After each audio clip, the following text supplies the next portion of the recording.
Okay, let's go. May battery ba ako?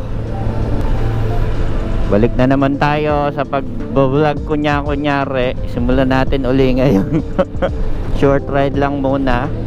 Ngayon papunta tayo ng Banal na Bundok sa Arayat, Pampanga. Banal na Bundok Cafe, kung di ako nagkakamali yung pangalan nun.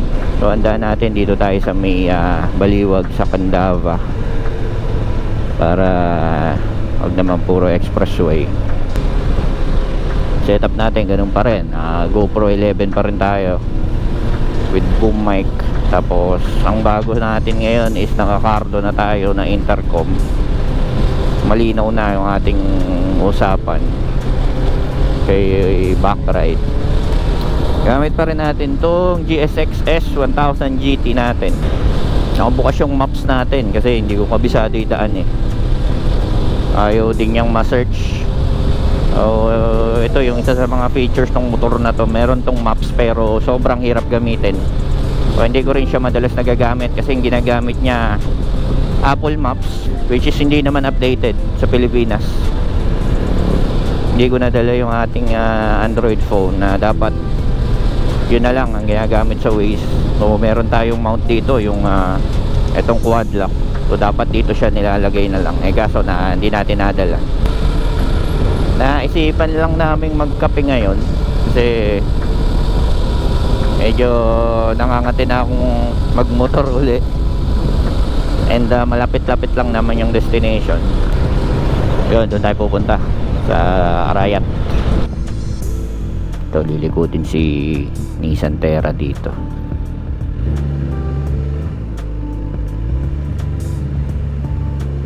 O tama kasi may barangay hall dito eh. O yan yung palatandaan, yung barangay hall. Diretso tayo dito sa San Luis. Uy, daming rider oh.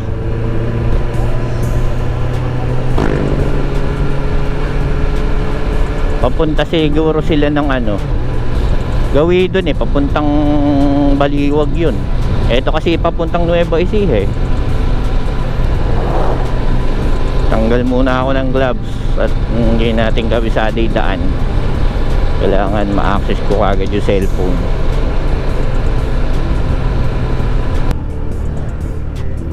Ayun, ito na yung kanto. Gasolinahang kanan.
Landmark to, malapit na tayo.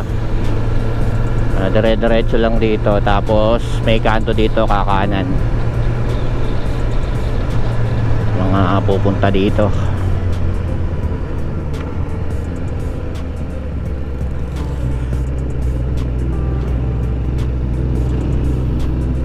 So pagpasok nyo dito sa circle, dito kayo sa kaliwa, huwag kayong kakanan dun. Hindi ko rin sure kung bakit ginagawang two-way na ganito. Circle to. So sundan nyo na lang yung flow ng traffic, mabangga pa kayo.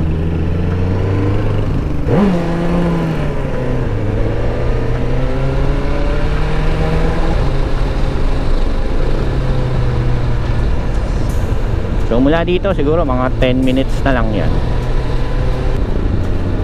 Ingat lang kayo dito kasi merong mga matutuling motor dito eh. Kasi karamihan ng mga rider nagpupunta rin dito eh. So paglampas nyo dyan sa tulay na yan, yung Pulat Dilaw, malapit na dito yung kanto, magbabagal na kayo. So ito, tingnan nyo yung kanto na merong mga yan, mga resort, mga farm, mga coffee shop. Papasok kayo dito, Barangay Ayala. Tapos ayan, dire-diretso lang yan hanggang makarating dun sa banal na bundok. Meron lang isang lilikuan pa dito na pag diretso nyo kakaliwa lang.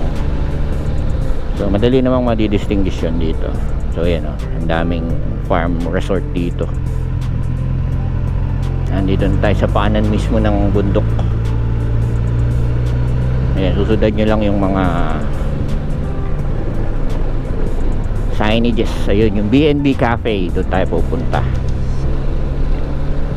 Masarap kasi yung mga pagkain doon, tsaka yung kape nila masarap din. Tsaka yun yung nasa bandang dulong-dulo na eh. So kanan dito, ayan, sundan nyo lang B&B Cafe. Bawal pala muffler dito. Hindi tayo pwede bumomba, makakagalitan tayo dito.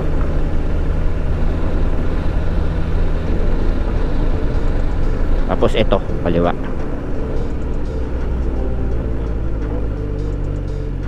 Ayan, Mount Arayat Protected Landscape. So medyo maraming nagbabike dito. Tapos makitid yung kalsada na one way lang ito halos eh. Bigayan dito, kaya mag-iingat na lang din paakyat. At iwasan bumomba ng maingay kasi merong parang monasteryo dito eh. Nandito yung monasteryo eh. So kaya tinawag na banal na bundok kasi may monasteryo dito, may simbahan. Hindi ko sure kung simbahan yun o seminaryo o monasteryo. Hindi man kasi ako katoliko, so hindi natin alam yan. Dire-diretso lang dito. 3 minutes. Ayan, ang daming coffee shop dito. Pero usually pag maaga pa sarado pa sila. Yung banal na bundok kasi alas 6 ng umaga open na yun eh. Meron din ditong parang resort siya na merong mga cabin. So alam ko, ipakita ko na lang yung video nun. Dito din yun. Ayan, no, Cafe Uno. Dami na nila.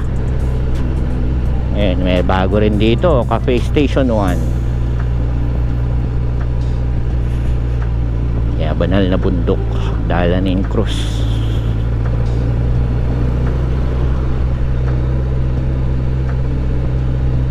Walang mga bikers ngayon. Ayun pala. So ito na yung parang monasteryo eh, grounds. Yan, may mga ano dito, Stations of the Cross. Kaya pagka ano, ito yung Alteza cabins. So yeah, dyan nagpunta yung mga vlogger, yung merong mga magagandang cabins na tigi-tigisa kayo. May maliliit na swimming pool. Wow, ganda oh. Ganda ng aso oh. Walang bobomba dito kasi tahimik talaga dapat dito eh. Kaya as much as possible dapat tahimik yung motor, kung bobomba-bombahin. May pay parking na rin dito oh. So ayun yung B&B Cafe. Ingat lang kayo dito kasi minsan may mga bato ditong malalaki. Muntik naman kaming mabuwal dito before. Hindi ko sure kung saan ang gagaling. Ito pa yung bato na yun oh.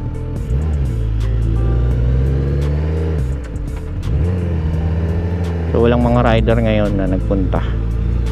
Usually ang daming rider dito. Dito tayo pumesto sa ating favorite spot na Kubo. Sana open sila. Open naman. Okay, touchdown.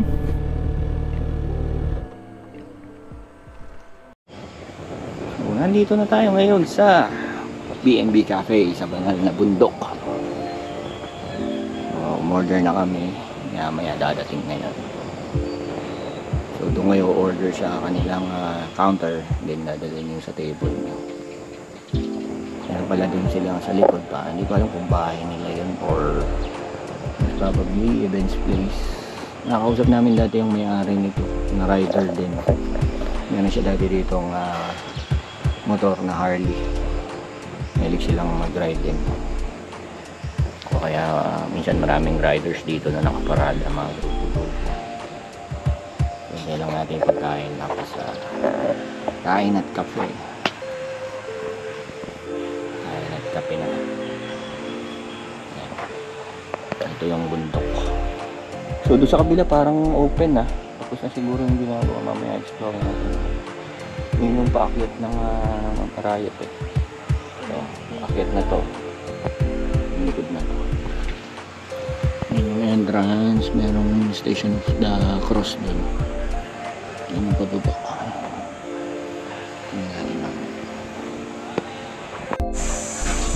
Yun yung order natin. Chicken barbecue. Beef tapa. Kape. Kita nyo naman pati ito kay Kubahan. Ganda bundok ka.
Okay, ito, pauwi na tayo.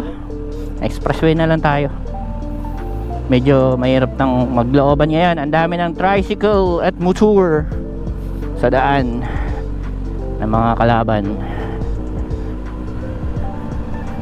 Ang daan natin ay mula dito sa Magalang, diretso tayo ng alam ko Angeles entry. Ito, gumana yung ating maps. Pauwi ng Bustos. So pasok tayo ng expressway para mabilis-bilis makauwi.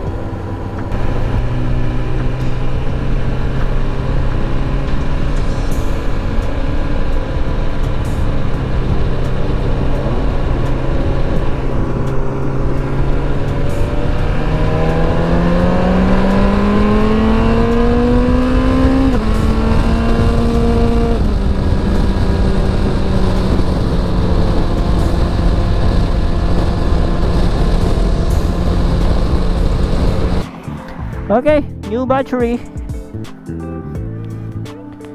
So andito na tayo ngayon sa Pulilan Bypass Road towards Baliwag, Bulacan.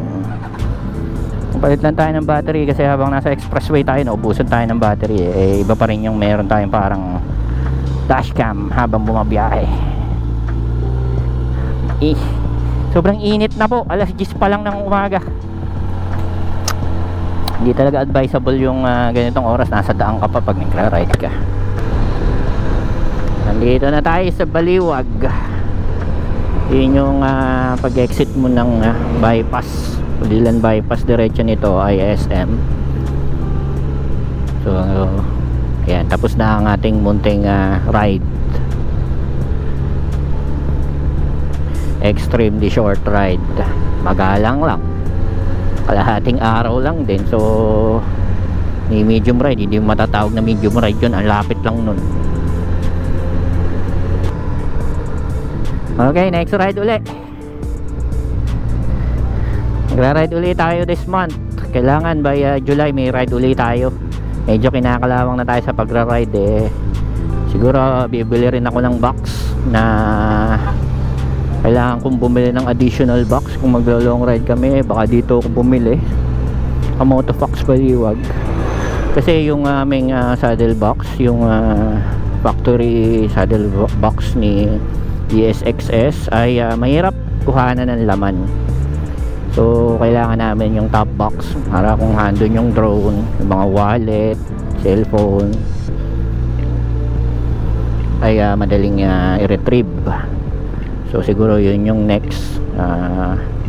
Tapos i-review ko na rin tong motor. So halos 7,000 na yung natatakbo siguro naman. May karapatan na akong mag-review kung ano ba yung nagustuhan ko at ngayon ay hindi ko na gusto sa motor na to. Merong mga bagay sa motor na to na walang sense para sa akin. At tingin ko kung ikaw ay bibili nito, yung mga features ang tinitingnan mo, meron ditong ibang features na walang kwenta, sa totoo lang. Pero merong iba na okay. And sa ngayon satisfied naman ako. Siguro mag-release ako ng review nito para sa mga gustong kumuha nitong particular na motor na to na GSX-S 1000 GT. Ang alam ko meron din silang inilabas ngayon yung GX, imbes na GT, GX naman. So para siyang Versys 1000, same engine ito, 150 horsepower, pero ang taas ng ano nun, ng suspension. Kasi parang adventure bike yun eh. And then electronic yung kanyang suspension. So automatic siyang nag-a-adjust. Ang presyo niya, kapresyo rin siya ng Versys 1000. So isang option nyo rin yun. Pero sa mga gusto ng sport touring, pwede nyo tong tingnan. And magre-release ako ng review. Okay, till next ride.